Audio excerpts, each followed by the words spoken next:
ঘড়িতে এখন বাজে সকাল ৯:৩০। এখন করে সকালে ঘুম ভাঙে এরকম সময় সারারাত একটু ফোন দেখি, একটু নিজের মতন সময় কাটাই। আর বাপের বাড়ি আসা মানেই কিন্তু সব মেয়েরা একটু অলসতা হয়ে যায় আর কি, দেখবে আমিও ব্যতিক্রম নয়।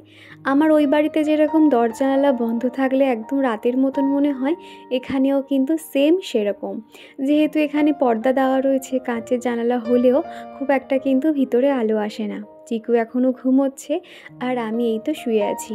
আগের দিন বলেছিলাম চিকুর যেহেতু ঠান্ডা লেগেছিল, সারা রাত প্রচণ্ড পরিমাণে কাজ ছিল, আমিও বারবার উঠে তেল মালিশ করে দেওয়া, জল খাওয়ানো, বাথরুমে নিয়ে যাওয়া, আমারও কিন্তু খুব একটা ভালোভাবে ঘুম হয়নি। তো সেই জন্য আর কি শুয়েছিলাম। আর এখানে তো জানো মারা তো এমনই হয়, যখন মেয়ে বাপের বাড়ি আসে তাকে তো কোনো রকম কাজ করতেই দেয় না। উল্টে সে ঘুমোলে কিন্তু ডাকা তো দূরের কথা, আরও উঠতে গেলে বলবে যে না তুই আরও খানিকক্ষণ শুয়ে থাক। তো সেরকম তো ভাবলাম যে না এবার তো আমাকে উঠতেই হবে। ঘুম থেকে উঠে দেখলাম মার তো সমস্ত কাজকর্ম হয়ে গেছে, সকালে রান্না বান্না হয়ে গেছে, বাবা তো অফিস চলে গেছে, মা এখনই ঠাকুর পুজো করছিল। পাশের বাড়ি জেঠিমা আমাকে দেখতে পেয়ে জিজ্ঞাসা করছিল আমি কবে এসছি, তো কথা বলছিলাম আর কি। আর এই বাড়ির সামনেটা দাঁড়িয়ে ব্রাশ করছিলাম। তো চিকু এখন ঘুমোচ্ছে, সেজন্য ভাবলাম একটু স্নানটাও সকাল সকাল করে নেব। আর কয়েকটা দিন এখানে থাকবো, তারপর তো বাড়ি চলে যেতে হবে, সেই জন্য একটু সকালবেলা মনটা খারাপও লাগছিল। আর সুরভি মণ্ডল ঘোষ বলেছ কই তোমার বৌদিকে তো দেখছি না। আমি সেটাই ভাবছিলাম তোমরা কখন জিজ্ঞাসা করবে বৌদির কথা। তার কারণ ও বৌদি কম মানে বন্ধু বেশি আর কি, ওর সঙ্গে এতটাই আমাদের চলে, আমরা 3 বোন বলতে গেলে, এতটাই আমাদের মিল মানে নিজেদের মধ্যে। ও এখন গেছে বাপের বাড়ি, ও একটা বিশেষ দরকারে গেছে, তো সেই জন্য ও নেই, আমারও তো খুব একটা ভালো লাগছে না। তবে হয়তো আর কয়েকটা দিন বাদেই চলে আসবে। আর এখন যেহেতু আমি একটা দরকারে এসেছিলাম, আমাকে তো আবার ফেব্রুয়ারি মাসে আসতে হবে, সেই জন্য না সবাইকে বলছি যে আমি তো আবার চলে আসবো, তোমরা কেন মন খারাপ করছো, এই আর কি। আগের দিনকে যে আমি লাইভে এসেছিলাম, তোমরা অনেকেই বলেছো যে দিদিভাই তুমি লাইভে এসছো, আমাকে একবারও বললে না, তুমি আগে ভাগে কেন জানাওনি, অনেক অভিমান করেছো। তোমাদের সকলের কাছে আমি এখন ক্ষমা চাইছি। আমি না নিজেও ভাবিনি যে আমি লাইভে আসবো, হঠাৎ মনে হলো যে আজকে তো ভিডিও দিতে পারবো না। আমি ভিডিও না দিলে এত বন্ধুরা আমাকে এত কমেন্ট করে, আমার নিজেরই খারাপ লাগে। সেই জন্য হঠাৎ করেই তোমাদের সাথে গল্প করার জন্য লাইভে এসেছিলাম। তোমরা যে এত ভালোবাসা দেবে, এত কমেন্ট করবে এবং এত খুশি হবে না, সত্যি আমি ভাবতে পারিনি, খুব ভালো লাগছিল। তো সকালে ওই যে ব্রাশ ট্রাশ করে নিয়েছি, আর আজকে সকালে টিফিনে ছিল পরোটা আর আলুর দম। তো সকালে টিফিনটা করে নিয়ে তো ভাবলাম আলনাটা এরকম অগোছালো হয়ে রয়েছে, একটু গুছিয়ে নেওয়া যাক। আমরা যারা গৃহিণীরা ঘরের প্রতিটা কোণা এরকম সুন্দর করে গুছিয়ে রাখতে পছন্দ করি, তারা দেখবে একটু কোথাও অগোছালো দেখলেই কিন্তু তাদের হাতগুলো ইশপিশ করতে থাকে, সেটা যেখানেই যায় না কেন। তো সেরকমই আর কি আলনাটা সুন্দর করে এখন গুছিয়ে নিয়েছি। আর এখন যেহেতু ট্রাইপডটা আনতে ভুলে গেছিলাম, সেই জন্য ট্রাইপড ছাড়াই কিন্তু আমাকে এই কাজগুলো করতে হয়েছে, আর সেই জন্য তোমাদেরকে শেয়ার করতে পারিনি। এখন এই যে প্রত্যেকটা জামা কাপড় গুছিয়ে নিয়েছি। মায়ের তো এত কিছু জামা কাপড় লাগে না, আমি এসেছি বলে আমার কয়েকটা জামা কাপড় নাইটি সেগুলোই আর কি ওখানে রেখেছিলাম। সেরকম তো কাজকর্ম করতে হয় না, মা তো সমস্তটাই সেরে নিয়েছে। আর এখন স্নান টান করে সোজা চলে এসেছি ছাদে। ছাদে এত সুন্দর রোদ, বেশ ভালো লাগে বসে থাকতে। আর ছাদে উঠলেই বাড়ির আশপাশে জেঠিমা পিসিমা সবাইয়ের সঙ্গে কিন্তু একটু কথা হয়, গল্প হয়, সময়টা কেটে যায়। আর চিকোকে নিয়ে না ছাদে আসতে ভয় করে, কোথায় ধারে চলে যায়, মুখ বাড়িয়ে বাড়িয়ে দেখতে থাকে, এই আর কি। আজকে দুপুরে রান্নাবান্না হয়েছিল আলু ফুলকপি দিয়ে মাছের ঝোল, আর পুঁটি মাছ পেঁয়াজ কলি দিয়ে ঝাল হয়েছিল। আমার এরকম ছোট ছোট মাছের ঝাল খেতে খুবই ভালো লাগে, তবে ওখানে তো হয় না। আর এটা হয়েছিল পুঁই পিটুলি ছোট ছোট চিংড়ি মাছের চচ্চড়ি। এই ছিল আজকে দুপুরে রান্না বান্না। তারপর তো কোনো রকম ভিডিও শ্যুট করতে পারিনি। এখন একটু বেরিয়েছিলাম দোকানে, সামনেই একটা অকেশন আসছে চিকুর পাপার আর কি, তো সমস্তটাই পরে কোনো একটা ভিডিওতে বলবো। আমি একটা দরকারে বেরিয়েছিলাম রান্নার ডালে, তারপরেই দেখলাম ওদিকে বজরঙ্গবলী বিসর্জন হচ্ছে। তো কি জানো তো, ভগবান চাইলে কিন্তু সমস্তটাই হয়। তো এই যে ভগবান যখন আর কি যাচ্ছিল, আমার কিন্তু দর্শনটাও হয়ে গেল। আর এদিকে তো ভীষণ নাচানাচি করছিল, বাচ্চারা খুব আনন্দ করছিল, দেখতেই পাচ্ছ।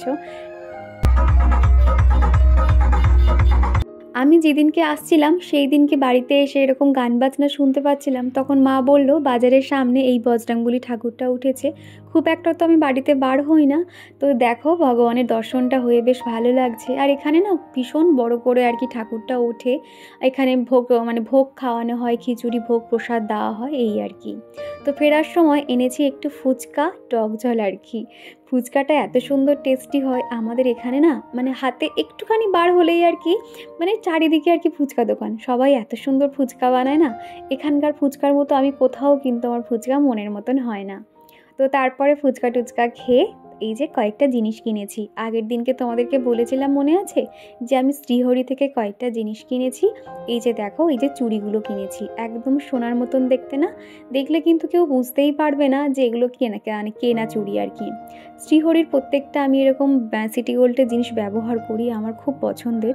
আমি যে কানের দুলটা পরি, তোমরা অনেকেই জিজ্ঞাসা করো এটা কি সোনার নাকি কেনা, এটাও কিন্তু শ্রীহরির। আর শ্রীহরির প্রত্যেকটা প্রোডাক্ট হয়তো একটু দাম বেশি নেয়, কিন্তু এগুলো খুবই ভালো জানো তো। এই চুড়িটা আমার তো খুব পছন্দ হয়েছে, সবসময় তো দেখো হাতে শাঁখা পলা পরে থাকি, আর সেরকম কিছু পরা হয় না, টুকটাক যখন বার হই হাতটা একটু ফাঁকা ফাঁকা লাগে, তখন ওই বাউটিটা পরতে হয়। তো সেই কারণে ভাবলাম এরকম দুটো নিয়ে নিই, আর এখানে তো গ্যারান্টি রয়েছে।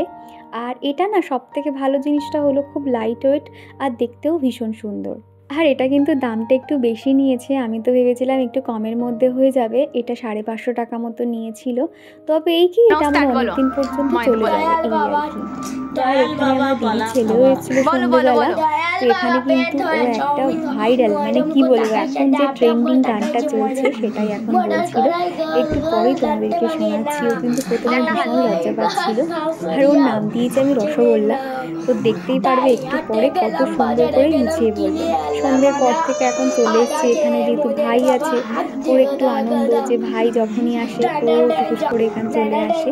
তো বাড়িতে ওর আন্টি এসেছিল, আন্টির কাছে খানিকক্ষণ পড়াশুনো করে তারপরে রাতের দিকে এসেছিল। আজকে রাতে এখানেই আর কি খাওয়া দাওয়া হবে সবাই মিলে, সেই কারণে। তো চলো এখানেও কি ভাইরাল গানটা গাইছে সেটা তোমাদেরকে একটু শোনাই, আশা করছি তোমাদেরও ভালো লাগবে। আমি তো শুনে অবাক, এই গানটা কিন্তু আমি মানে শুনেছি, অর্ধেকটা শুনেছি, ফুল মানে এদের যেটা মুখস্থ আমি তো শুনে অবাক, যেটা কি করে মুখস্থ করলো।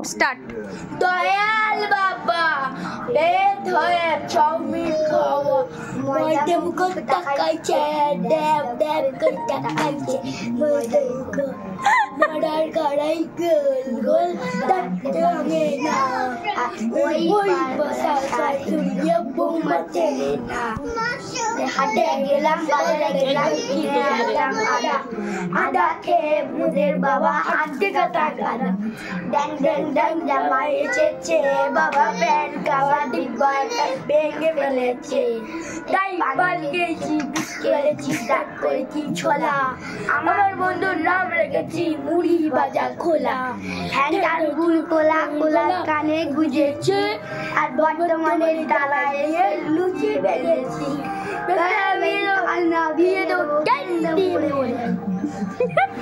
আগের দিনকে দেখেছিলে সৌমিসের একটা প্যাক কিনেছিলাম ক্যান অ্যাক্টিভ, মানে সৌমিসের প্রত্যেকটা প্রোডাক্টই খুব ভালো, বিয়ের আগে তো ব্যবহার করতাম, এখন তো প্রত্যেকটা প্রোডাক্ট ব্যবহার করতে পারি না, কয়েকটা আর কি ব্যবহার করি। তো এখানে প্যাকটা লাগিয়েছিলাম, বেশিক্ষণ কিন্তু নয়, 2 থেকে 3 মিনিট রাখার পরে হালকা মাসাজ করে ধুয়ে দিতে হয়। স্কিনটা এত সুন্দর টান টান হয়ে যায় না, আর এত গ্লো করে, একটু পরেই তোমরা দেখতে পারবে। দেখো স্কিনটা কত সুন্দর হয়ে গেছে। এই প্যাকটা লাগালে কি হয়, আমাদের স্কিনে কিন্তু কোনো রকম ট্যান পড়ে না, স্কিনটা গ্লো করে, এবং স্কিনে কোনো রকম দাগ থাকলে, কোনো রকম র্যাশ থাকলে কিন্তু খুব সহজেই রিমুভ হয়ে যায়। তো দেখো মুখটা আমি এখন হালকা করে মুছে নিয়েছি, এবার রাতের নাইট ক্রিম মেখে নেব। আর ওদিকে কিন্তু রাতের খাওয়া দাওয়া হয়ে গেছে, চিকু এখন শুয়ে পড়েছে। এই কদিন বুঝতে পারছি তোমাদের মনের মতন ভিডিও দিতে পারছি না, তোমরা আমার কাজকর্মের ভিডিও দেখতে বেশি পছন্দ করো।